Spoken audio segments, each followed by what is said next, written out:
श्री सत्य सनातन में आसक्ति या मोह पर आज विचार करेंगे। मनुष्य के प्रगति में सबसे बड़ी बाधा मोह है। भगवान गीता में भी मोह के बारे में कहा, सम्मोह संभ्रमः। सम्मोह से ही मति भ्रम हो जाती है, फिर मनुष्य का विनाश होने लगता है। बाबा तुलसीदास जी ने कहा,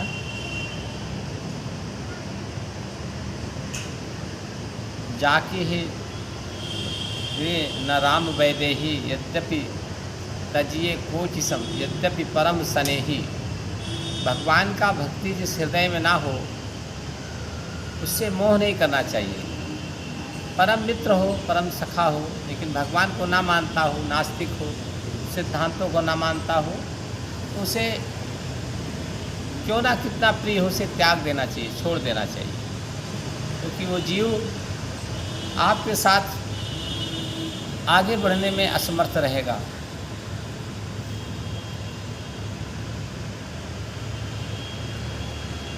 भगवान विष्णु का रूप लेकर के नारद जी की कथा आती है।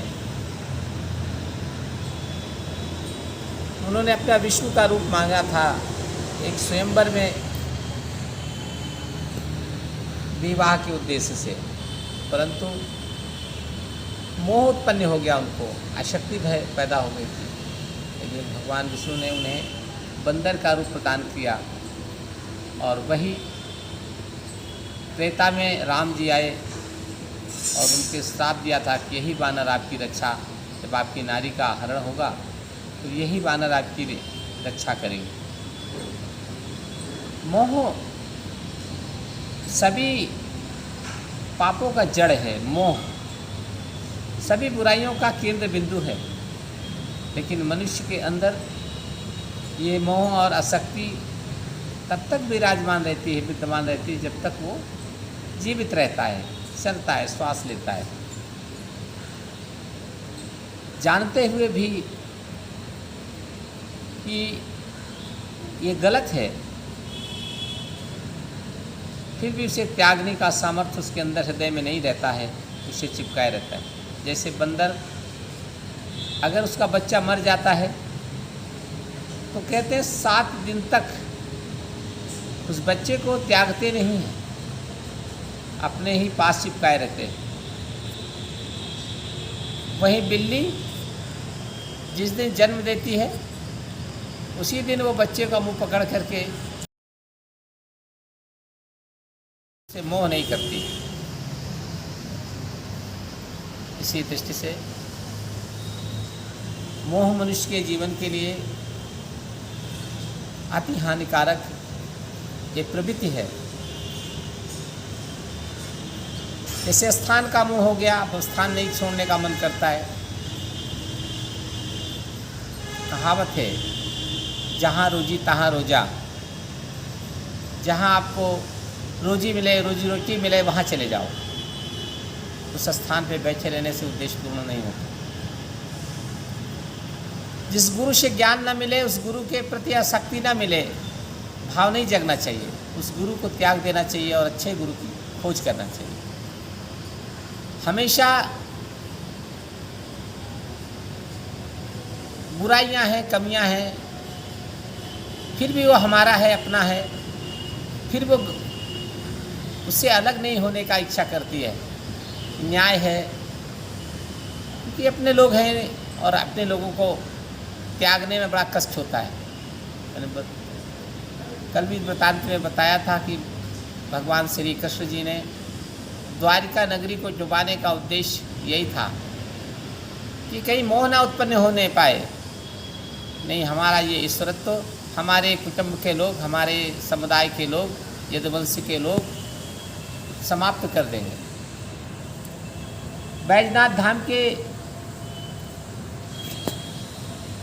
बैजू जी का भी इसी प्रकार का उदाहरण है कि मेरा परिवार समूल नष्ट करिए, नहीं तो यह मुझे मोह उत्पन्न होगा और फिर मेरी जो भगवान से बात हो रही है उसका राज खुलेगा और उसका अस्तित्व नष्ट हो जाएगा। मोह सबन व्याधिन का मूला। भगवान तुलसीदास जी ने कहा है, सभी बीमारियों का ज़्यादा वह है मोह करना, आसक्ति करना, बिना उसके रह नहीं सकते, बिना उसे देखे मिल नहीं सके रह नहीं सकते। ये जो आसक्ति होती है, जब तक आप इसे त्यागेंगे नहीं तब तक आप परम कल्याणी अर्थात मोक्ष आपको प्राप्त नहीं हो सकता है। आपको ये भौतिक संसारिक वस्तुओं को त्यागना ही पड़ेगा। कपड़े का मोह, पद का मोह, आप आज प्रधानमंत्री हैं, कल राष्ट्रपति ही बनेंगे, तो आपको त्यागना ही पड़ेगा। नहीं हम बने रहेंगे, हम सदा आज राजा हैं, हम सदा ऐसे ही बने रहेंगे, ऐसे नहीं हो सकता है। आपको कहीं ना कहीं इसे त्याग करके ही अपना कल्याण कर सकते हैं। जिन लोगों ने इस बुराई को दूर करने में असमर्थ रहे, उनका इतिहास गवाह है कि आज भी उनका इतिहास में नाम कहीं नहीं है। मोह या आसक्ति एक ही सिक्के के दो पहलू हैं, एक दूसरे का पर्याय हैं। हमें भी जीवन में ये दो महान विकृतियां हैं, बीमारियां हैं, बुराइयां हैं। स्थान का हो, व्यक्ति का हो, वस्तु का हो, पद का हो, जितनी भी लोकेशनाएँ हैं, इच्छाएं हैं, इंद्रियां हैं, इन्हें समझकर इनसे धीरे धीरे छुटकारा पाना मनुष्य का प्रयास करना चाहिए अंदर से, ताकि अपने जीवन लक्ष्य को प्राप्त करें। जब तक आप त्याग करके परिवार को भगवान नहीं जाएंगे, जैसे भगवान बुद्ध का उदाहरण है, इतना बड़ा विशाल साम्राज्य, इतने सुंदर परिवार, उसे भगवान को प्राप्त करने में वो सब बाधा थी। उसे त्याग करके वो वन को चले गए। भगवान राम का उदाहरण देखिए। अयोध्या अति संपन्न नगरी, पिताजी के आज्ञा पर भगवान राम 14 वर्ष के लिए जंगल जाने का बहुत सहर्ष तैयार हो गए। मालूम था जंगल में कठिनाइयाँ होंगी, परेशानियाँ होंगी, रहने खाने पीने सुरक्षा सब प्रकार की। ये राज्य प्रसाद है, ये हमारा राज्य क्षेत्र है, यहाँ सारी सुविधा है, हमें राजा है, हमें सब प्रकार का सुख है। लेकिन भगवान ने क्षणिक भी उसको मोह नहीं किया और उन्होंने तुरंत त्याग दिया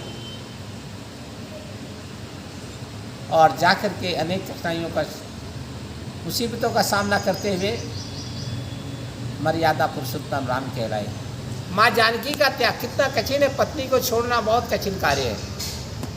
एक किसी के कहने पर पत्नी का परित्याग करना, बच्चों का परित्याग करना, ये बहुत कठिन काम है आज के संसारिक जीवन में। लेकिन भगवान राम ने वो भी प्रस्तुत किया, अपने जीवन के अंदर दिखाया।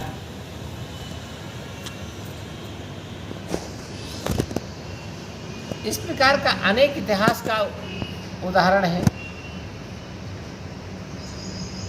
भरत जी चाहते तो 14 वर्ष साम्राज्य अयोध्या का करते, लेकिन उन्होंने पद का त्याग करके नंदिनी ग्राम में बैठे रहे और मोह नहीं किया सत्ता से, शासन से,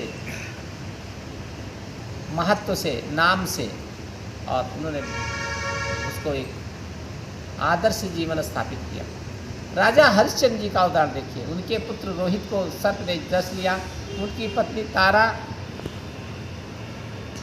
जब वो शमशान घाट में शव विसर्जन के लिए जाती हैं पुत्र के, तो राजा हरिश्चंद्र जी ने मोह ने उत्पन्न किया, मेरी पत्नी और ये मेरा पुत्र है। बिना कर लिए दाह संस्कार करने की अनुमति नहीं दिया उन्होंने। कितनी प्रार्थना उनकी पत्नी तारा ने किया होगा कि आप हमारे पति हैं और ये आपका पुत्र है, आप इस पर तो दया करिए, रहम करिए। कुछ बोले नहीं। जहाँ मैं नौकरी करता, ड्यूटी करता, उसका कहना है कि बिना चेक से लिए कोई भी यहाँ पर सौदा विसर्जन नहीं कराना, ये राष्ट्र धर्म के खिलाफ है, विरुद्ध है। और उन्होंने उपाय बताया कि आप एक वस्त्र को फाड़ कर दीजिए, साड़ी का हिस्सा दीजिए, उसी को हम वहाँ जमा करेंगे और आप सब को विसर्जित कर सकती हैं। ऐसा उदाहरण जीवन में उतारा उन लोगों ने। अपने प्रियतम प्रिय को प्रिय से जो प्रीत है उसको भी त्याग दिया।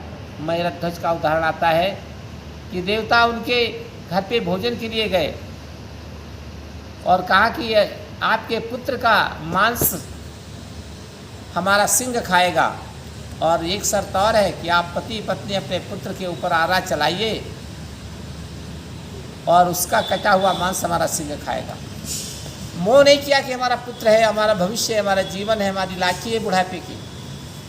और बहुत खुशीपूर्वक भगवान को प्रसन्न करने के लिए मैरथ ध्वज ने पत्नी के साथ बालक के सर पर आरा चला करके काटने का प्रयास किया। वो अलग बात है कि उनके एक बाएं हाथ से आंसू आया।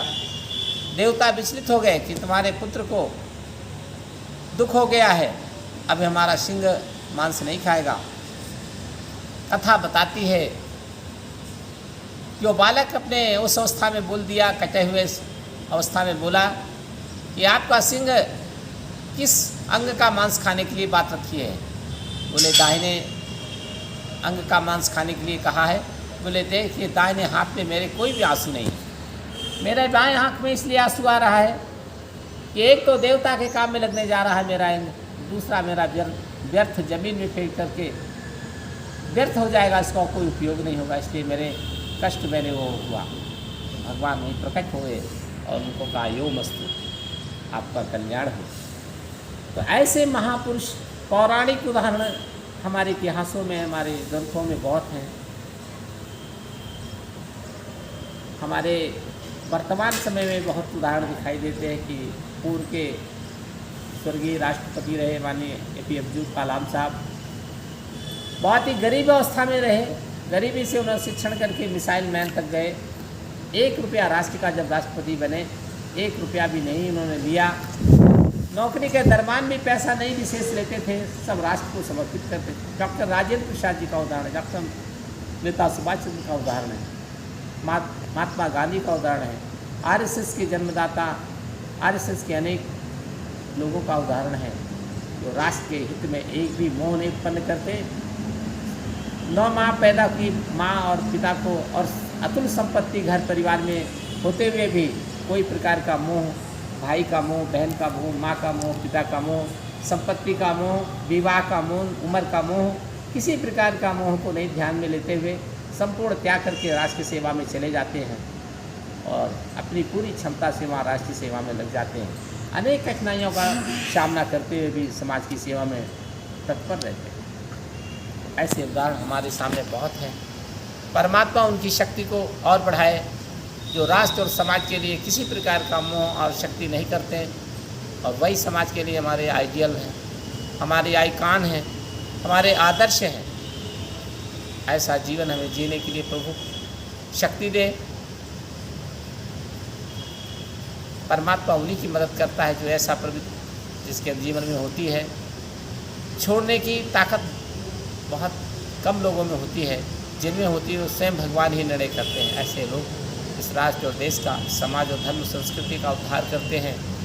किसी प्रकार का मोह नहीं होता उनको। माननीय अशोक सिंघल का उदाहरण मेरे सामने आता है कि वो यही कहते थे कि ये राम मंदिर बन जाए, मेरा कहीं भी जिक्र नहीं होना चाहिए, मेरा कहीं पत्थर भी ना लगे, मेरा कहीं नाम भी ना हो, तभी मेरी ये साधना सार्थक होगी। अगर मेरा नाम कहीं और मेरी फ़ोटो कहीं लगाएंगे तो हो सकता है मेरा किया हुआ आज का जो काम है मेरे मरने के बाद, मेरे ना रहने के बाद वो चीज़ें ना सही नहीं होगी। इसलिए उन्होंने बताया।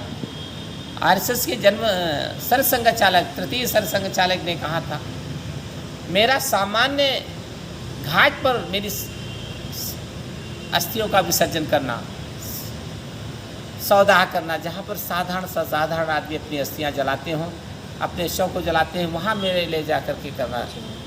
ऐसा उन्होंने परित्याग वर्तमान समय में किया, जीवित समय किया, और जीवित ना रहते हुए भी उन्होंने अपने अनुयायियों को कह गए कि मेरा साधारण सा साधारण स्थान पे मेरा ये विसर्जन करना। ऐसा उदाहरण इतिहास में सर्वविदित है। इस तरह हमें भी ऐसी प्रेरणा दे, हम राष्ट्र और समाज के लिए किसी प्रकार का आसक्ति या मोह में न पड़ते हुए अच्छे काम में प्रगति बने, हमारी आगे बढ़े, इस पर हमारी मदद करेगा। जय हिंद।